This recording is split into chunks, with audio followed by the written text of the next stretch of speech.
जिन्होंने हम लोगों का साथ देने का काम किया,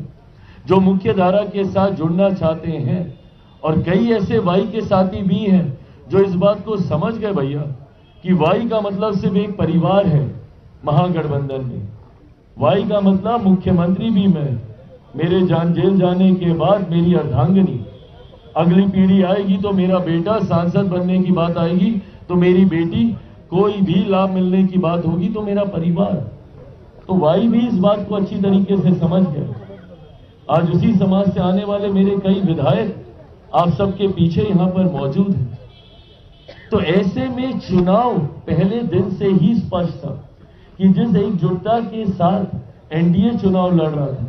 जहां पर बात सिर्फ विकास की हो रही थी, जहां पर बात डबल इंजन से मिलने वाले लाभ की हो रही थी, जहां पे बात मेरे प्रधानमंत्री के सोच की हो रही थी, जहां पे बात मुख्यमंत्री नीतीश कुमार जी के अनुभव की हो रही थी, जहां पे बात बिहारी फर्स्ट की हो रही थी, जहां पे एनडीए घटक दलों की एकजुटता की बात हो रही थी, तो वहीं दूसरी तरफ महागठबंधन के अहंकार की बात हो रही थी, एक दूसरे को सम्मान ना देने की बात हो रही थी। आप बताइए भैया, ये कौन सहज स्वीकार करेगा कि इतनी माथापच्ची के बाद, हाथ पांव जोड़ने के बाद, एक दूसरे को आंख दिखाने के बाद तो आपने मुख्यमंत्री के चेहरे पे सहमति दी। अगर ये सहमति इतनी पहले ही थी तो राहुल जी तो घूम के गए थे ना भैया बिहार, उस वक्त घोषणा कर देते उनके चेहरे पर किस तरीके से उनको डराना धमकाना पड़ा, तब जाके वो चेहरे की घोषणा हुई।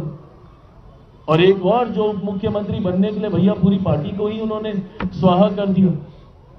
और उस पर भी अहंकार उस गठबंधन का देखिए कि जनादेश अभी तक आया नहीं था और 18 तारीख को हम शपथ लेंगे, 18 तारीख को हम शपथ लेंगे। ये लोकतंत्र की भाषा नहीं है, ये अहंकार की भाषा है, ये तानाशाही की भाषा है। और जिसको 90 के दशक के बाद जनता ने नकारा तो आज तक उन्होंने कभी स्वीकारा नहीं। आज के बाद राष्ट्रीय जनता दल